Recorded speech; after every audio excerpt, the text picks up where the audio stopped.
مساء الخير يا شباب. طبعا ما حد يخفي على الحالة الذي وصلت لها اليمن، وايش اللي وصل لهم ابناء اليمن.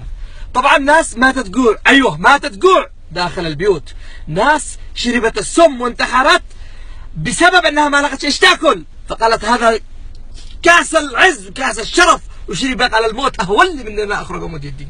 ناس عفنت جراحهم وتعطلت اعضائهم، اللي تلفت عينه واللي تلفت رجله واللي بترت يده واللي انتهي واللي مات بسبب انه ما لاقش علاج، وبسبب انهم مهملين انه راقي منه، سواء من مواطنين سواء من عزل سواء من مقاومين، كيف ما كانوا يكونوا.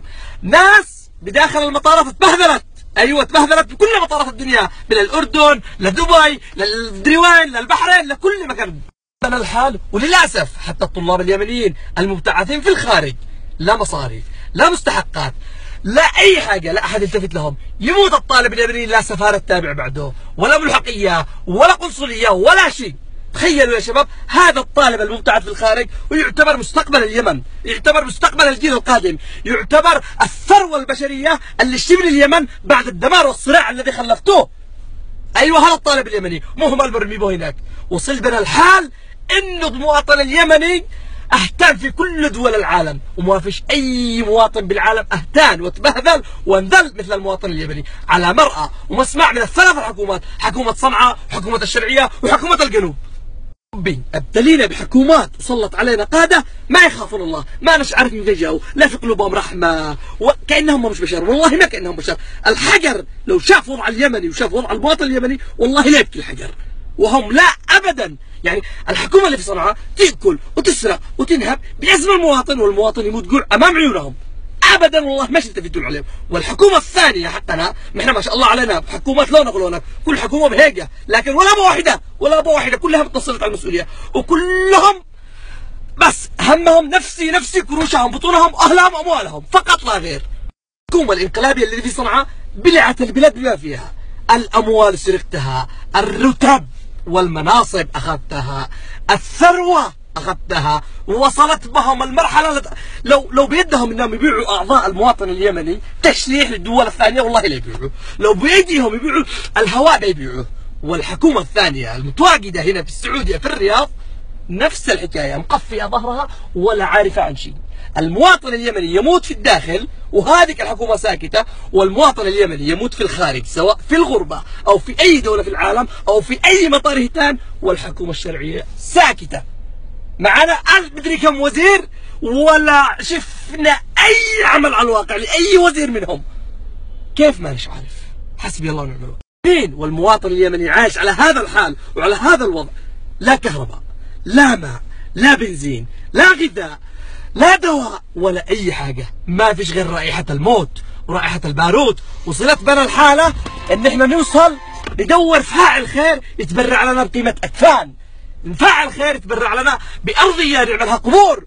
امتلأت القبور، امتلأت البيوت بالاوجاع، ما فيش بيت، ما فيش طاقه، ما فيش منزل، ما فيش اسره الا وفيها وجع. اللي فقد واحد من اهله، واللي فقد وظيفته، واللي فقد شغله، واللي فقد جزء من جسمه، واللي فقد علاجه، واللي فقد. وصلنا لمرحله استغفر الله العظيم.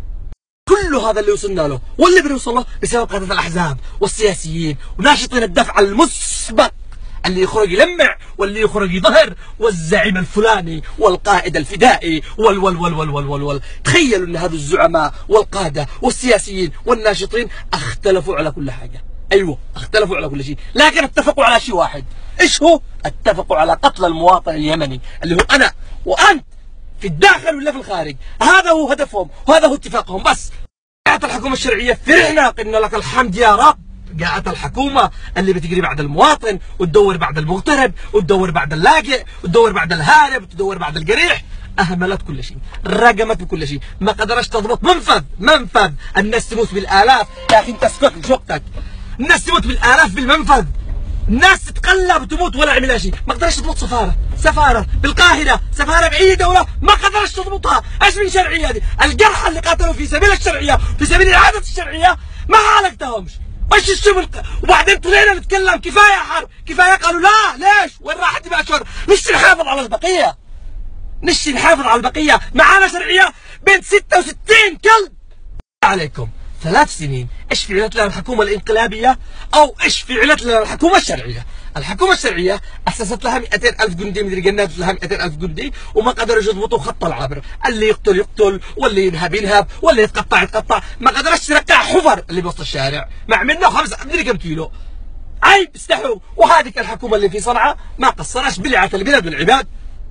ولما خرج المواطن اليمني يصيح ويقول بلغت الحلقوم، خلاص كفايه حرب، الشعب يريد ايقاف هذه الحرب من طرف اليمن لطرفه، قالوا لا، هذا قال لك انت عفاشي، وهذا قال لك انت حوثي، وهذا يقول لك انت داعشي، وهذا يقول لك انت مرتزق، وهذا يقول لك انت عميل، وهذا يقول لك انت مدري ايش، وهذا يقول لك ظهر العرق حقك الخبيث. بس خلاص الشعب اليمني طفح، خلاص كفايه. الشعب فاق وصحصح وخرج يصيح بصوت واحد، الشعب اليمني يطالب بايقاف هذه الحرب. بس اللي وصلنا له بسببكم انتم، ايوه، الحكومه الشرعيه والحكومه الانقلابيه وقاده الاحزاب والسياسيين وتجار الدماء وتجار الحروب. خلاص بس كفايه، وقفوا الحرب، سووها سياسيا، سووها مدري كيف، اصطلحوا، سدوا، اخرجوا من البلاد، ما لكم دخل فينا. خلاص احنا الشعب، الحرب توقف. خلاص بيجي واحد يقول انتم خنتم دماء الشهداء، انتم مدري ايش، لا ما خناش دماء الشهداء. خلاص بس كفايه لهنا، نشي حافظ على البقيه. كفايه كفايه، ايوه كفايه. 3 سنين ما متنا الا احنا، لا مت لا عطاش، ولا مت الحوثي، ولا مت عبد الملك، ولا مت عبد ربه، ولا مت اي مسؤول، ولا مت اي وزير، ولا مت اي واحد. كلهم بالخارج مؤمنين انفسهم، محصنين انفسهم بالمال وبالسلاح وبالعتاد وبالثروه وبكل شيء. ما مت الا انا وانت وماشي نموت الا احنا، ويخلصوا اليمنيين، والحرب ما خلصت، وبتقوم القيامه والحرب ما خلصت، وبالنهايه الضحيه انا وانت، اما هم ولا شيء يصير في ما بشي. كفايه كف، بس كفايه. الوطن بعدكم صار شتات، صار دمار. بس اوقفوا هذه الحرب اللعينه التي اكلت الاخضر واليابس. صارت المدن ما عادهاش مدن، صارت مدن اشباح ما تعيش فيها حتى رباح. طلعوا وقفوا الحرب، واحنا بنروح نبني بلدنا، احنا المواطنين بنروح نبني بلدنا، سواء مغتربين، سواء مهاجرين، سواء طلاب، سواء من ابناء اليمن. احنا سلمونا شركم وابعدوا عننا، سووها بينكم سووا واطرحونا نعيش، نشتري عيش، معلش حاجه، خلاص. واعذرونا يا شباب، معلش يا شباب، سامحونا والله غصب عني، سواء على الصوت الكبير او على طولة الكلام او على كثر الكلام، بس والله ما اتكلم بلساني انا وحدي، انا اتكلم بلسان 25 مواطن، 25 مليون مواطن يمني. مات قهر، مات كبد، مات جوع، مات وجع، مات الم، مات حسرة. كفايه كفايه كفايه، بالله عليكم كفايه. واعذرونا ونسامح منكم. السلام عليكم ورحمه الله.